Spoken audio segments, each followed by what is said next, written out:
Hello, everybody. Oh, there's some names in here that I recognize. That's nice. Welcome. I would love everybody to tell me who you are, what you do. Don't be shy. Get in the chat. Introduce yourselves.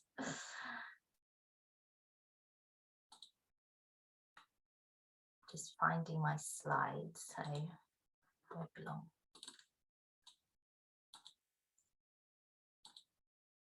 Too many tabs open. Hi from Slovakia. Hello.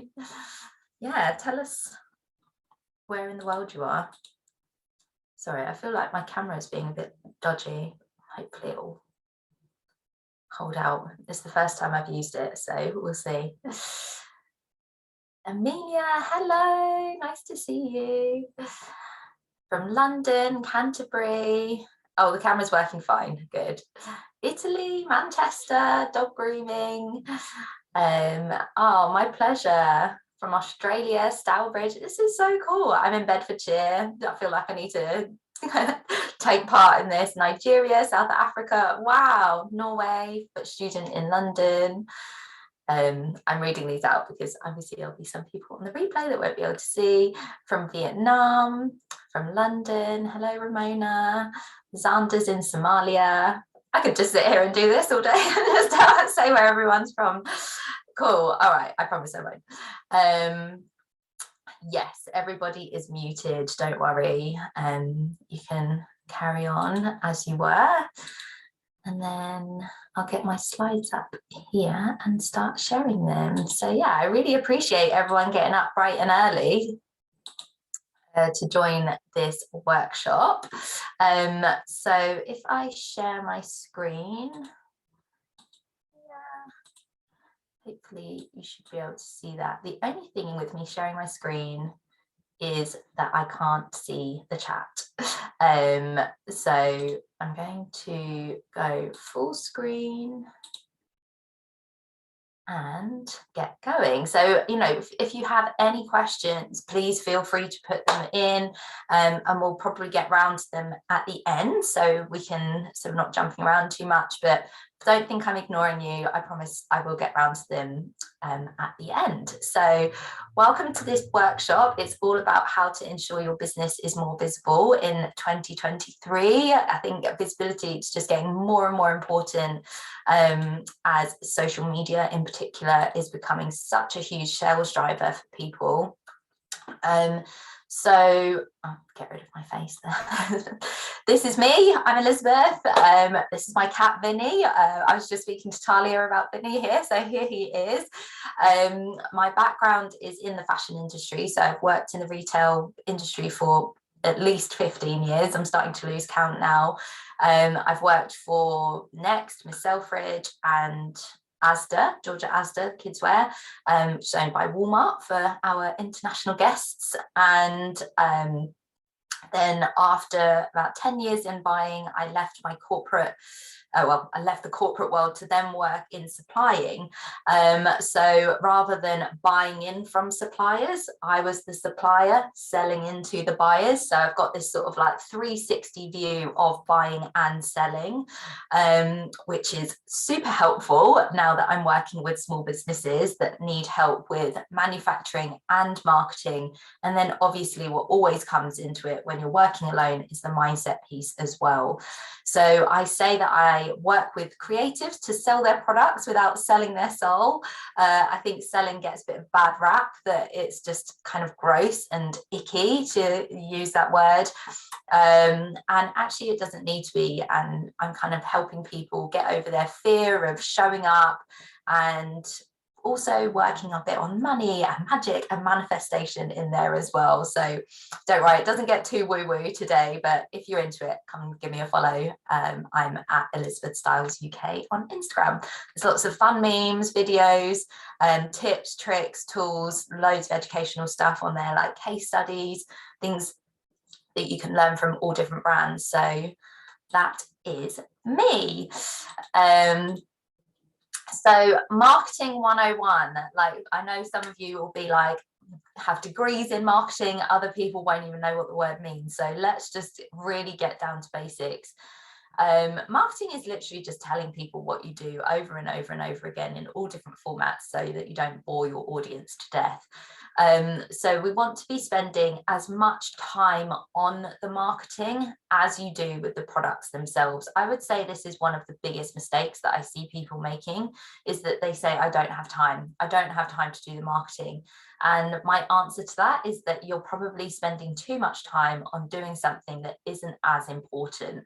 So maybe you're spending too much time on the designing new products.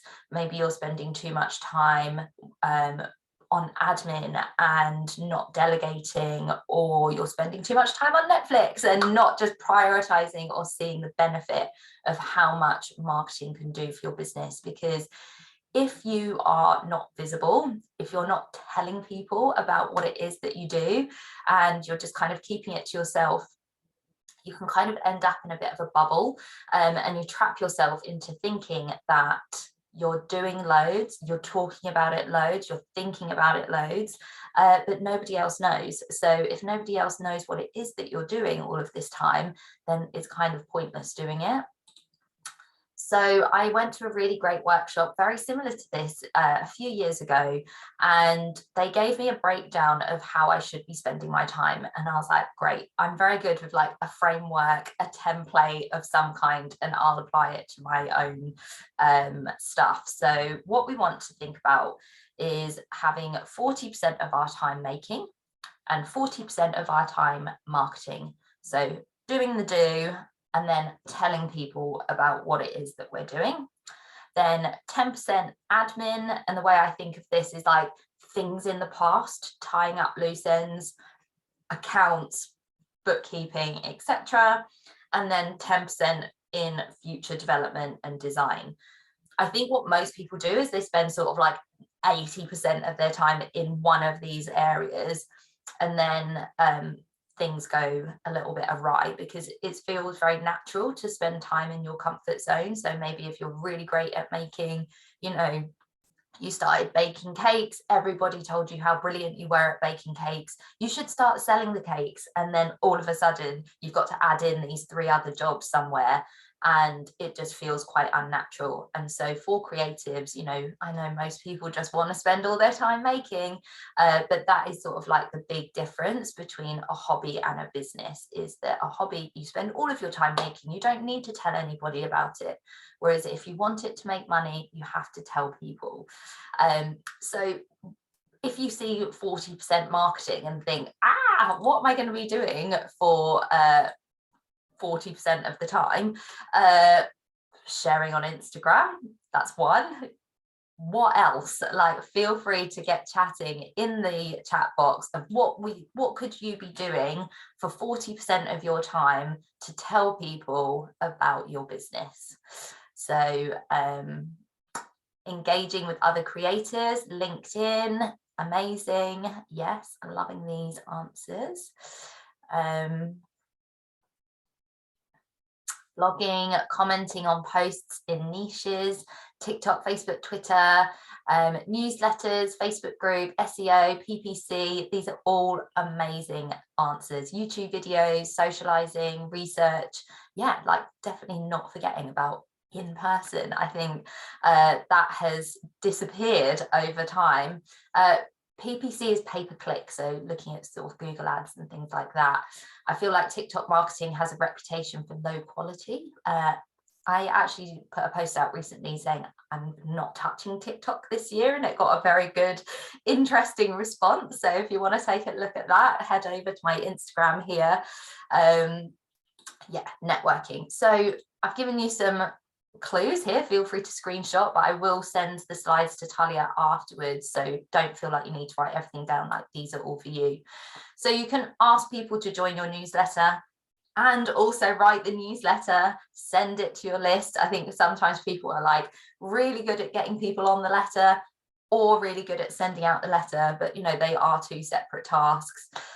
Join an online or in-person event to meet some new people, make new content for your socials or website, update your product descriptions, making a behind-the-scenes video. Again, I just did a case study about a activewear brand called Tala, about how they show really, really good behind-the-scenes content, and it's had like 550 saves or something, because I think when people see like behind the scenes and it's like, oh, what does that mean? Like, how do I do that? I've shown an example of that on my Instagram. You can promote your business inside a Facebook group. So sometimes they have promo Mondays, or you know, like shout out Friday. So you know, lots of great small business Facebook groups you can have a look at. You can reach out to working with influencers. You can ask your customers for reviews and photos and share those. You can pitch to a journalist with your story. You can offer a promotion for a short period of time. You can tell somebody new you have a business when you go and get your coffee in the morning. So, I mean, it's really exciting that there's sort of quite literally hundreds of ways to be marketing, but it can also feel really overwhelming. So what I would say on this slide is just pick like 2 things. What are the 2 things when you look at that where you think, yeah, I feel quite excited to do that. I think I would be pretty good at that. And then just leave the rest for another day. When you're trying to do all the things, it doesn't work out quite so well. So this is definitely not about like adding to your overwhelm. It's more about like, here's some ideas, take a couple of them, implement 1 or 2 of them to, you know, today, this week, this month.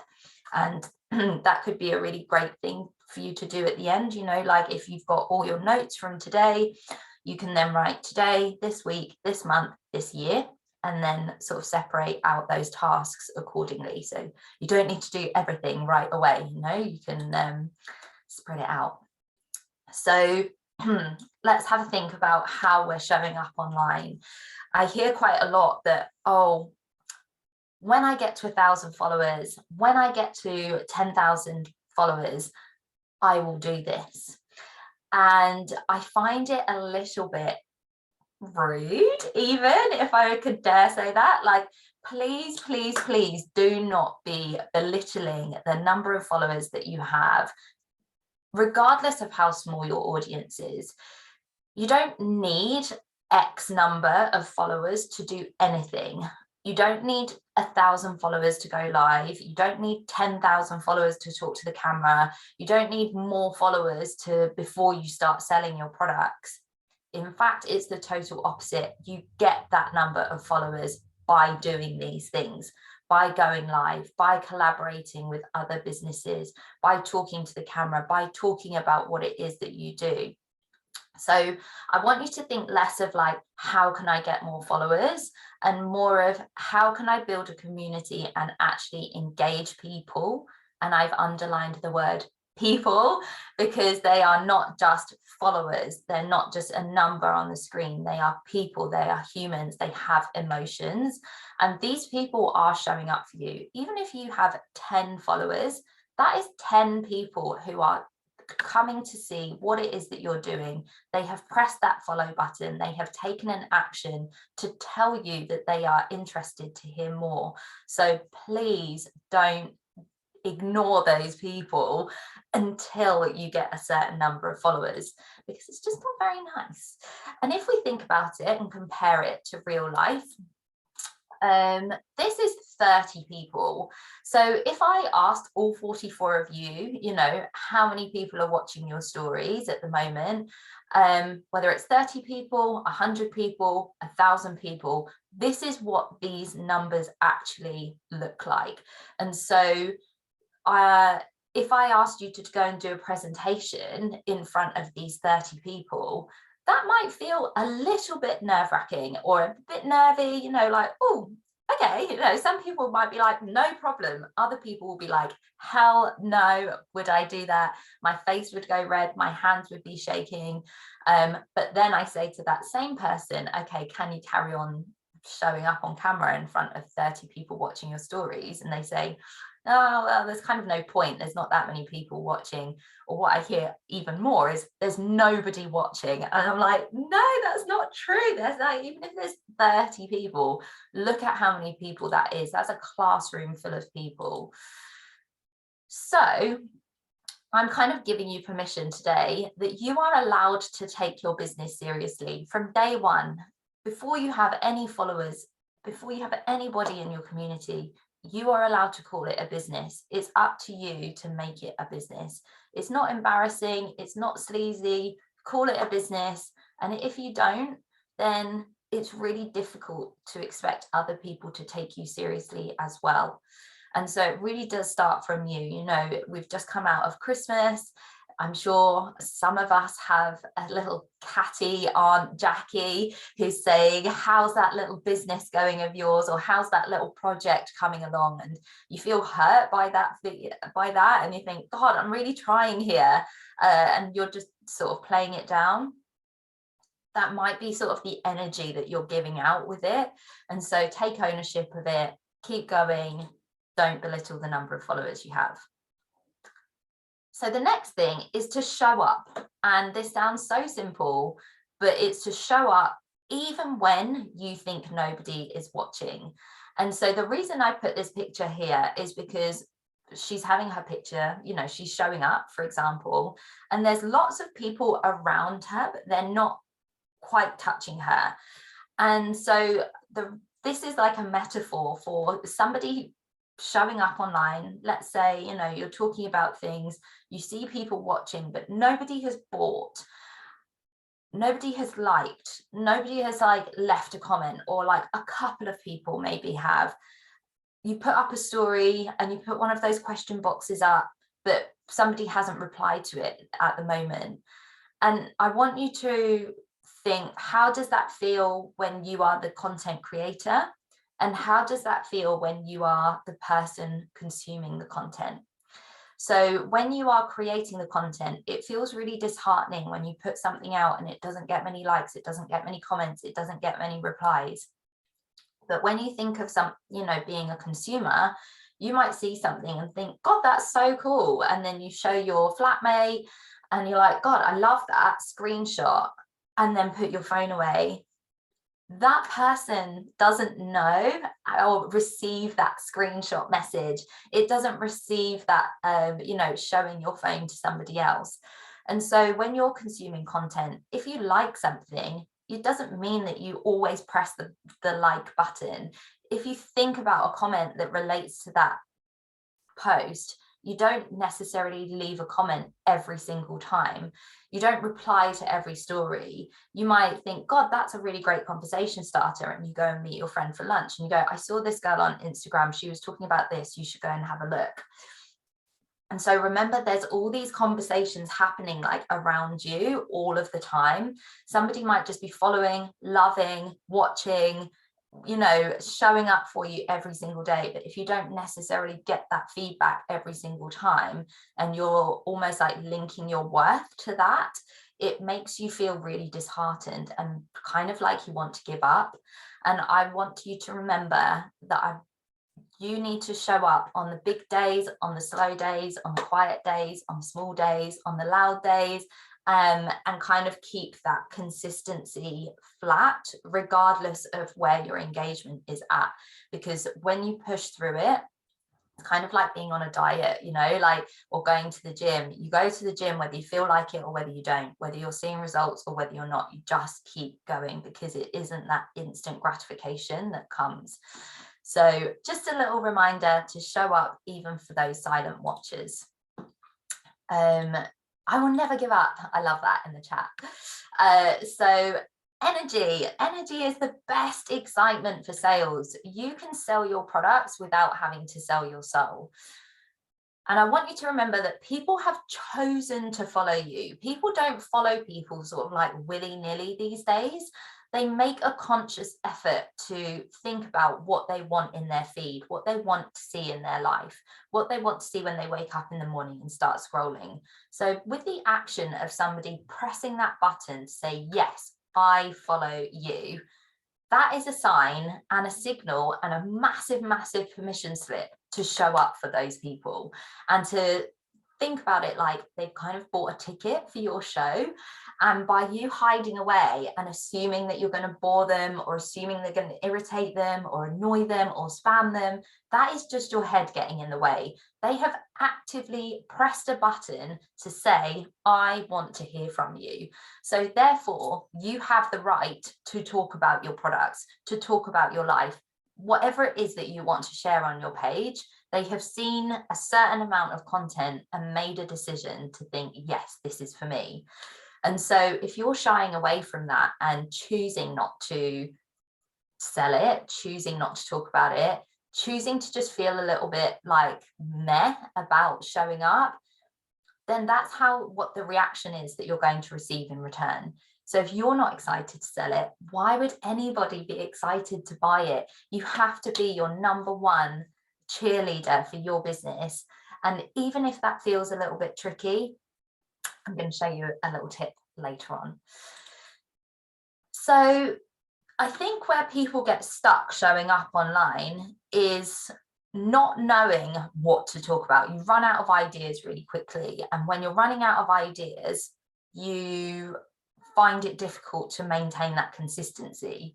And the reason I think people run out of ideas is because they're very much focused on the what.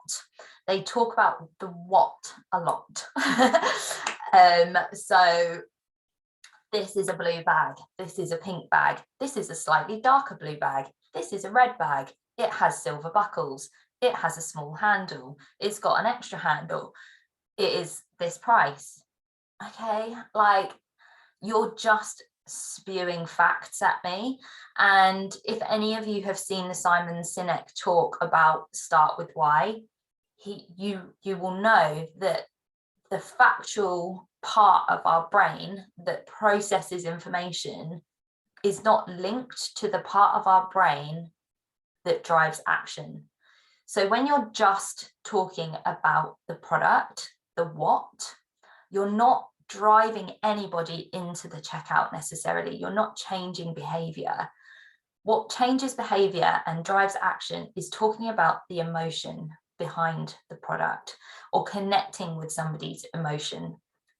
And the way to do that is not forgetting about the what altogether. That is still important, but a picture does tell 1,000 words. And so we can see that that's a blue bag, pink bag, slightly darker blue bag, a red bag with silver buckles. You don't necessarily need to say that often, because the picture is telling us that already. Tell us who made it, or who inspired that product, or where it was made, or suggestions of where you could take it. Tell us when it's available to buy, or when you came up with the idea, or how it was made, what order, what process happens to make this bag come to life.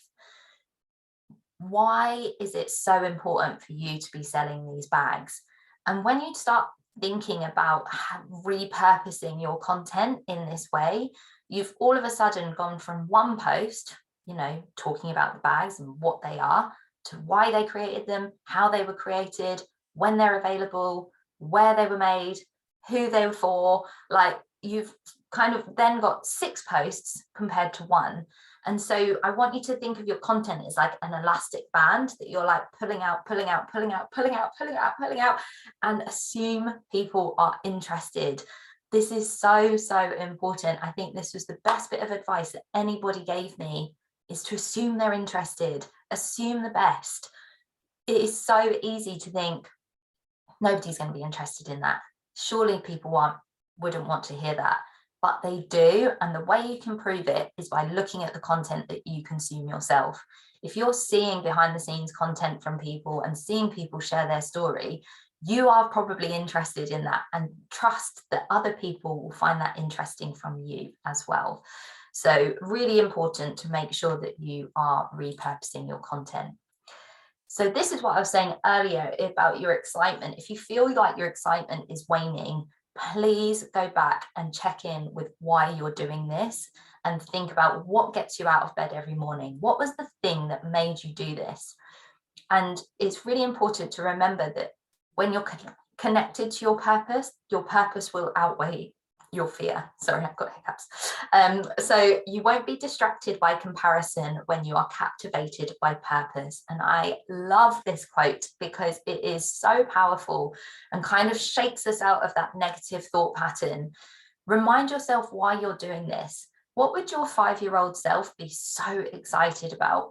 And what would your 95-year-old self be super proud of? And really, they are the only 2 measures of success that you need to worry about. You don't need to worry about what other people are thinking or how they're going to judge you. Just think, oh, my 5-year-old self would be so excited that I am selling something that I created and loved putting out into the world. And my 95-year-old self would be so proud of myself for pushing myself outside of my comfort zone and, you know, trying my best at all times. And really, there's nothing more that you can ask for other than that. So if you're kind of feeling yourself, assuming people aren't interested, assuming that, you know, nobody wants to hear from you, go back to this purpose and remember that will always outweigh your fear.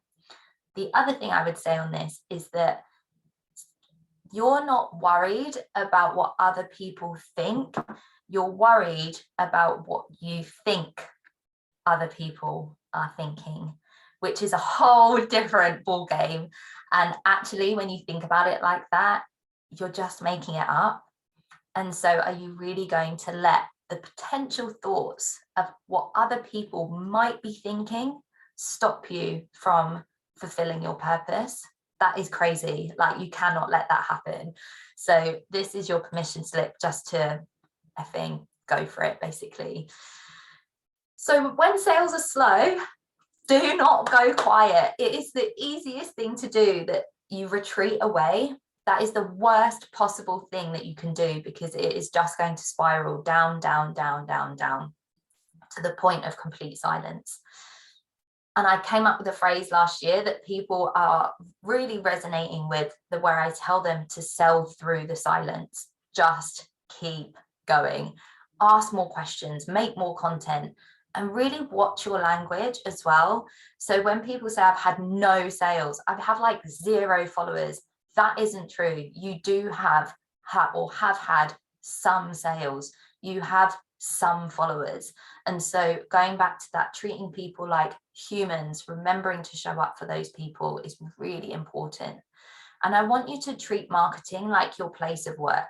Go to the office 5 days a week if you want to get paid, or show up for work. This is, you know, in post-pandemic times, show up for work 5 days a week, take 2 days off if you want to get a salary. That is, you know, the be all and end all of it, I think, is that we don't expect to get paid if we don't show up for work.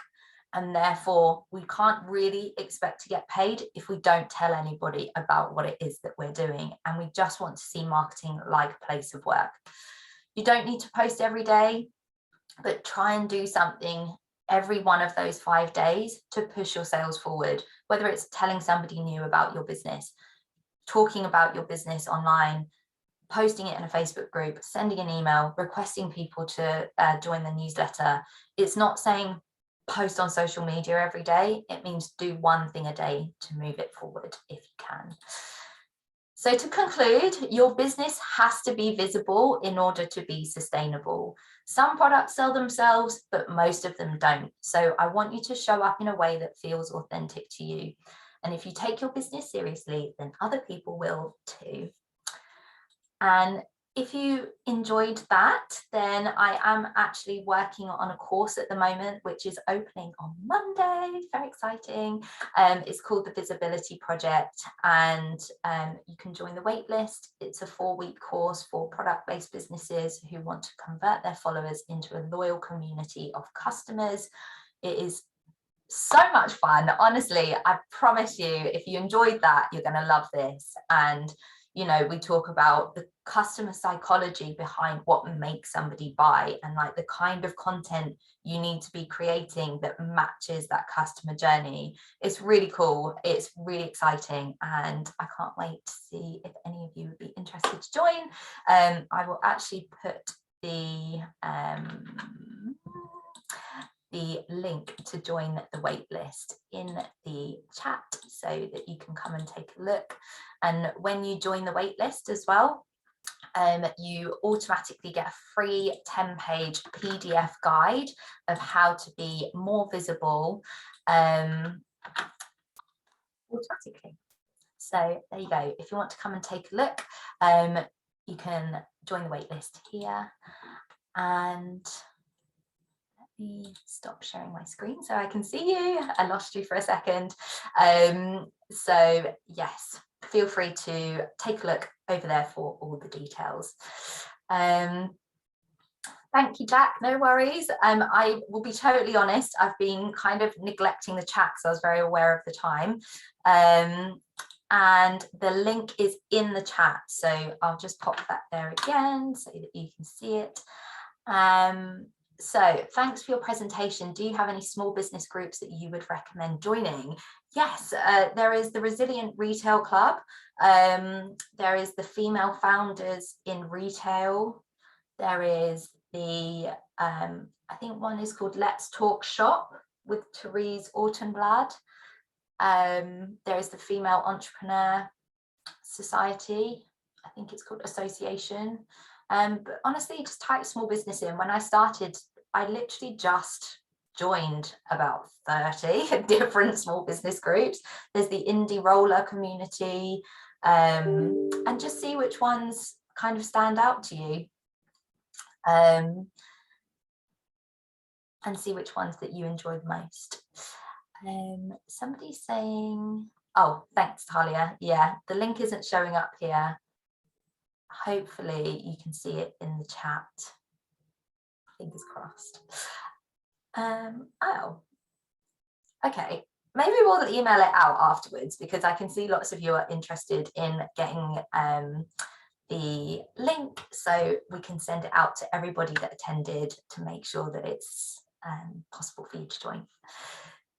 Thanks so much, Elizabeth. You've just shared so much knowledge and you were incredible. I will share the link with everyone in the email with the recording so they know where to sign up. And thank you so much. Really appreciate it. If anyone has any questions, can they feel free to message you? Yes, of course. On your Instagram? Yeah, no worries. My inbox is always open. Perfect. Thank you so much. Have a lovely day, everyone. Thanks. Bye. Bye.